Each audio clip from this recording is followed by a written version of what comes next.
Friends, welcome back to my channel learning with Komal. आज का जो टॉपिक होने वाला है वो स्पेशल इकोनॉमिक जोन्स होने वाला है। ठीक है, क्या होते हैं स्पेशल इकोनॉमिक जोन्स, SEZs? आज हम इनके बारे में जो है एक्सप्लेन करेंगे।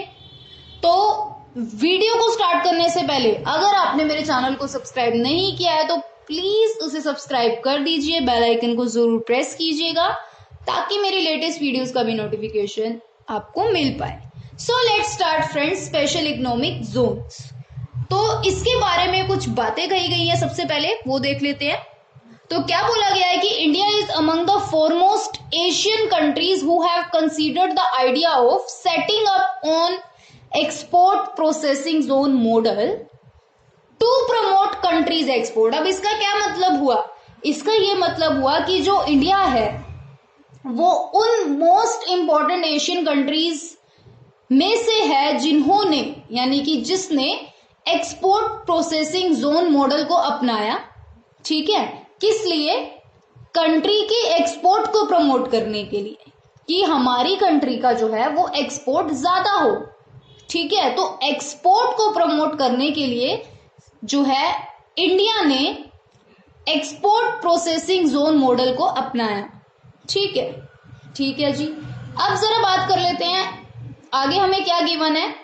To attract more foreign investment and provide an internationally competitive and hassle free environment. अब इसके बारे में क्या बोला गया है कि फॉरेन इन्वेस्टमेंट को अट्रैक्ट करने के लिए, ठीक है, कि भाई हमारे देश में जो है फॉरेन इन्वेस्टमेंट जो है वो ज्यादा से ज्यादा अट्रैक्ट हो, फॉरेन के लोग हमारे देश में इन्वेस्टमेंट करें, तो उसको अट्रैक्ट करने के लिए और एक इंटरनेशनली कॉम्पिटिटिव और हैसल फ्री एनवायरनमेंट, यानी कि जो एनवायरनमेंट है एक ऐसा एनवायरनमेंट प्रोवाइड कराने की कोशिश की गई जो जिसमें ज्यादा दिक्कतें ना हो, हैसल फ्री जिसे हम बोलते हैं, जिसमें कोई परेशानी ना आए।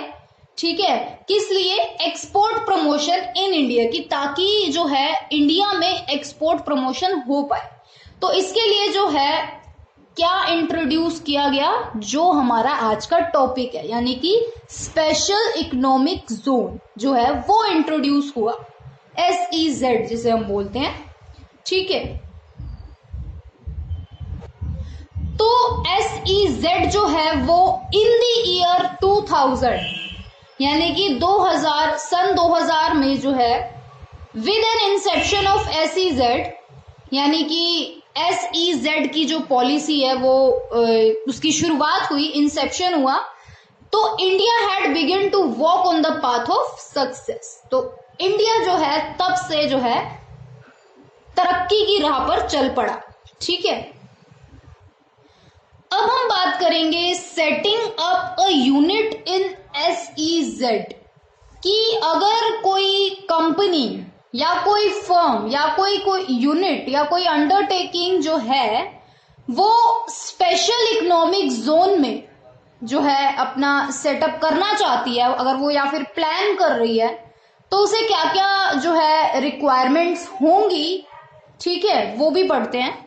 तो यहाँ पे सबसे पहले हमें ये गिवन है कि a company planning to set up unit in a specific SEZ needs to apply with the respective development commissioner's office to SEZ zone। अब यहाँ पे हमें ये गिवन है कि अगर कोई कंपनी जो है वो ये प्लानिंग कर रही है कि वो जो है SEZ में जो है वो सेटअप जो है होना चाहती है, तो उसको जो है क्या करना होगा, अप्लाई करना पड़ेगा किसके पास? जो भी रिस्पेक्टिव डेवलपमेंट कमिश्नर्स ऑफिस होगा SEZ जोन का, उसके पास जो है उनको अप्लाई करना पड़ेगा उस कंपनी को, अगर वो SEZ में जो है अपना जो है सेटअप करना चाहती है। तो आगे हमें क्या गिवन है कि before filing application for the establishment of unit in SEZ, की एप्लीकेशन जो है एस्टैब्लिशमेंट की जो एप्लीकेशन है, अगर हम अपनी जो यूनिट है यानी कि अपनी जो कंपनी है अगर हम SEZ में जो है एस्टैब्लिश कर रहे हैं, तो उससे पहले जो है एप्लीकेशन से जो फाइल करने से पहले जो एप्लीकेंट है, ठीक है, यानी कि जो अप्लाई कर रहा है, ठीक है, मस्ट कॉन्टैक्ट एसईजेड डेवलपर, उनको जो है एसईजेड डेवलपर को कॉन्टैक्ट करना पड़ेगा, ठीक है, एप्लीकेशन फाइल करने से पहले, and should understand various projections, और उनको जो है जो भी वेरियस अलग अलग टाइप के जो भी प्रोजेक्शंस हैं, जो भी डॉक्यूमेंटेशंस हैं, जो भी उनको रिक्वायर्ड होंगी एस्टैब्लिशमेंट प्रोसेस के लिए, तो एप्लीकेंट को क्या होगा, वो जानना जो है वो बहुत जरूरी होगा, वो समझना बहुत जरूरी होगा कि एसईजेड में एस्टैब्लिश होने के लिए क्या क्या डॉक्यूमेंटेशन जो है वो रिक्वायर्ड होंगी, ठीक है। तो ये जो है हमें बेसिकली ये बोला गया है कि एसईजेड में अगर कोई अपनी यूनिट जो है एस्टैब्लिश करना चाहता है तो उसको सबसे पहले जो है एसईजेड डेवलपर से कांटेक्ट करना पड़ेगा, ताकि जो है वो जो भी अलग अलग टाइप के प्रोजेक्शंस हैं या डॉक्यूमेंटेशंस हैं उनके बारे में उसको जानकारी मिल पाए, ठीक है। तो आगे हमें क्या गिवन है कि as soon as the unit commences production, तो जितनी जल्दी जो है वो यूनिट प्रोडक्शन जो है शुरू करेगी, the date of commencement of production has to be intimated to the DC's office. अब यहां पे हमसे ये बोला गया है कि जो प्रोडक्शन की कमेंसमेंट की डेट होगी, यानी कि जब से प्रोडक्शन जो है उस यूनिट ने स्टार्ट किया है, वो जो डेट है उसी डेट को जो है डीसी के ऑफिस में जो है नोटिस जो है उस यूनिट को भेजना पड़ेगा, डीसी ऑफिस में जो है इन्फॉर्म करना पड़ेगा कि हाँ भाई हमने इस डेट को जो है प्रोडक्शन जो है वो स्टार्ट किया, कमेंस किया, ठीक है। The unit shall intimate the date online through SEZ system. अब यहाँ पे हमसे ये बोला गया है कि जो वो यूनिट है जिसने प्रोडक्शन स्टार्ट किया है, वो नोटिस जो है वो ऑनलाइन उसी डेट को उस डेट को कमेंसमेंट की जो डेट है उसको ऑनलाइन जो है वो इंटीमेट करेगी, यानी कि नोटिफाई करेगी थ्रू एसईजेड सिस्टम, जो एसईजेड सिस्टम के द्वारा होगा, ठीक है। आगे हमसे ये बोला गया है कि एसईजेड्स are like a separate land within country. मतलब वो ये बोल रहा है कि नाम से ही जैसे पता चल रहा है कि स्पेशल इकोनॉमिक जोन्स है, ठीक है। तो बेसिकली एक ऐसी लैंड्स होती हैं ये जो कंट्री में तो होती हैं, ठीक है, विद इन कंट्री होती हैं, but these are treated as if they are outside India for custom purpose.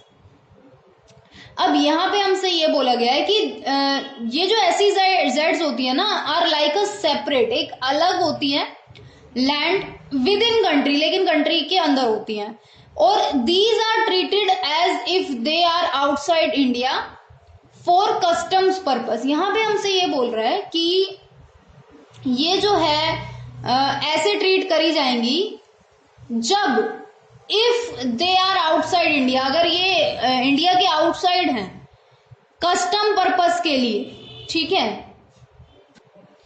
आगे हमसे ये बोला गया है कि supplies to SEZ from other parts of India are treated as exports and are entitled to all export benefits.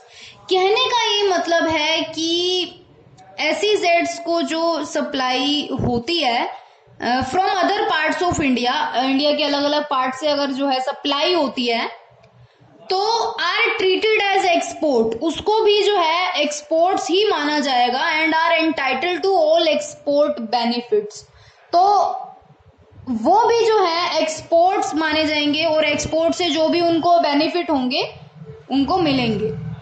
आगे हमसे ये बोला गया कि on the other hand supplies from SEZ unit to any person outside SEZ is treated as import.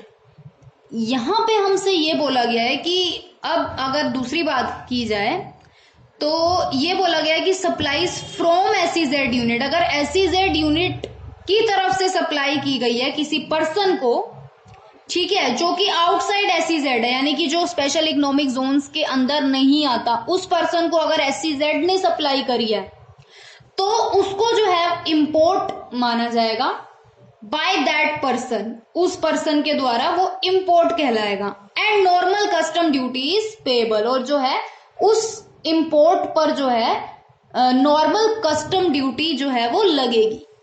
ठीक है, आगे हमसे ये बोला गया है कि SEZ have full freedom of operations with SEZ and all facilities of export and import are promoted within the zone itself. यहाँ पे हमसे ये बोला गया है कि SEZ को जो है फुल फ्रीडम होती है ऑपरेशंस विद इन SEZ, यानी कि जो भी वो काम कर रहे हैं विद इन SEZ, यानी कि स्पेशल इकोनॉमिक जोन्स के अंदर जो भी वो काम हो रहे हैं करते हैं, उनको उनकी फ्रीडम फुल होती है। और and all facilities of export and import are promoted. कहने का ये मतलब है कि SEZ को जो है फुल फ्रीडम होती है और जो है फैसिलिटीज भी एक्सपोर्ट और इंपोर्ट की जो है वो भी प्रमोट की जाती है within the zone itself, यानी कि जोन के अंदर। और SEZ are growth engines that can boost manufacturing, मतलब SEZ एक ऐसे ग्रोथ इंजन्स हैं, यानी कि ऐसे ग्रोथ इंजन्स हैं जो कि मैन्युफैक्चरिंग को बूस्ट अप कर सकते हैं, उनको बढ़ावा दे सकते हैं। ठीक है, बढ़ावा देते हैं। ठीक है, उनकी जो है उनको ग्रो करने में, एक्सपोर्ट्स में जो है एक्सपोर्ट को जो है ग्रो करने में भी जो है ये काफी सक्सेसफुल हैं। एंड जनरेट एम्प्लॉयमेंट, तो ऑब्वियसली, और जो है ये एम्प्लॉयमेंट भी जो है जनरेट करने में जो है मदद करते हैं। ठीक है, तो अगर आपको मेरी वीडियो पसंद आई तो लाइक जरूर कीजिएगा, कमेंट जरूर कीजिएगा, मुझे बताइएगा वीडियो कैसी लगी, मेरे चैनल को जरूर सब्सक्राइब कीजिएगा। Thank you so much.